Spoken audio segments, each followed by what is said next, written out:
Fala, moçada, beleza? Professor Flávio Milhomem, aqui no Estratégia Carreira Jurídica.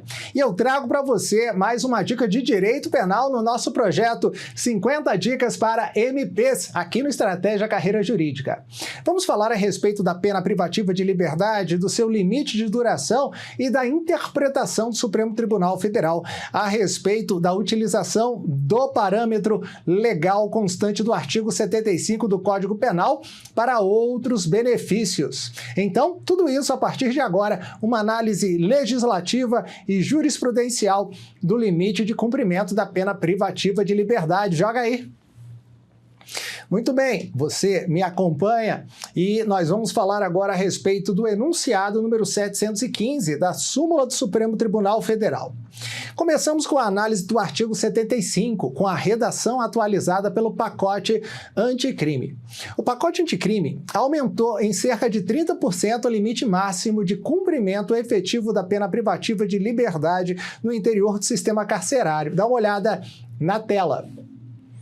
O tempo de cumprimento das penas privativas de liberdade não pode ser superior a 40 anos. Antes do pacote anticrime, o limite máximo era de 30 anos. Agora, a pergunta que se faz é: para que serve a fixação desse limite?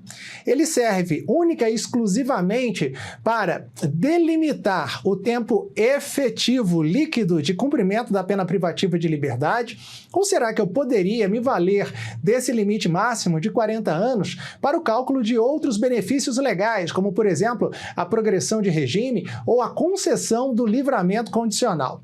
Eu te respondo isso a partir da análise da súmula do Supremo Tribunal Federal. Joga aí na tela. Está aqui, eu me refiro ao enunciado número 715 do STF, que traz o seguinte entendimento: a pena unificada para atender ao limite de 30 anos de cumprimento.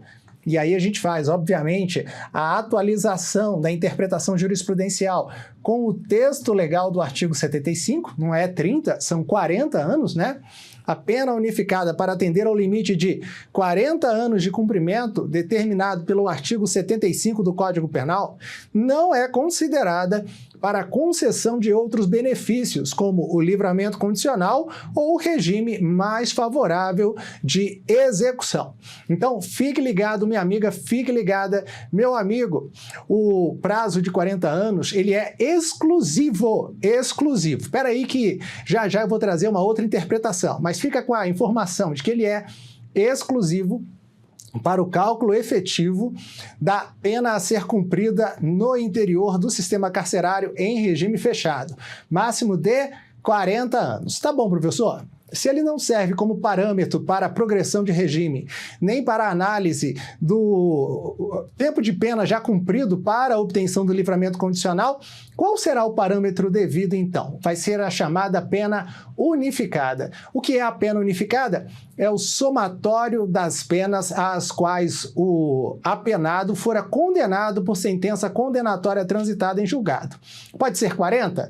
Assim como o limite do artigo 75? Pode, mas pode ser 50, 60, 70, 100, 120 anos. Imagine que o apenado é múltiplo reincidente em crimes de latrocínio, a sua pena será uma pena altíssima. E é essa pena unificada de 120 anos, por exemplo, que deverá ser considerada para o cálculo da percentagem que permitirá a progressão de regime. E pode ser que essa porcentagem ou percentagem não se apresente antes da verificação do prazo do artigo 75. Então, com 40 anos de cumprimento efetivo, ele será colocado em liberdade, tá? Nesse contexto, eu preciso chamar a sua atenção que o Superior Tribunal de Justiça firmou recente entendimento no sentido de que, uma vez concedido o livramento condicional, o período de prova, que seria o restante da pena a ser cumprida, mas que, porém, o indivíduo já obteve o livramento condicional, ele também não pode ser superior a 40 anos. Ou seja, o limite do artigo 75 serve para duas coisas: para fixação do limite máximo de cumprimento efetivo da pena privativa de liberdade e também para a fixação do limite máximo do período de prova do livramento condicional. Nenhum nem outro pode ser superior a 40 anos. Combinado? Espero que você tenha gostado desta dica de direito penal aqui no nosso projeto 50 dicas para MPs. E eu aguardo você para a gente conversar mais sobre direito criminal lá nas redes sociais do @prof.flaviomilhomem.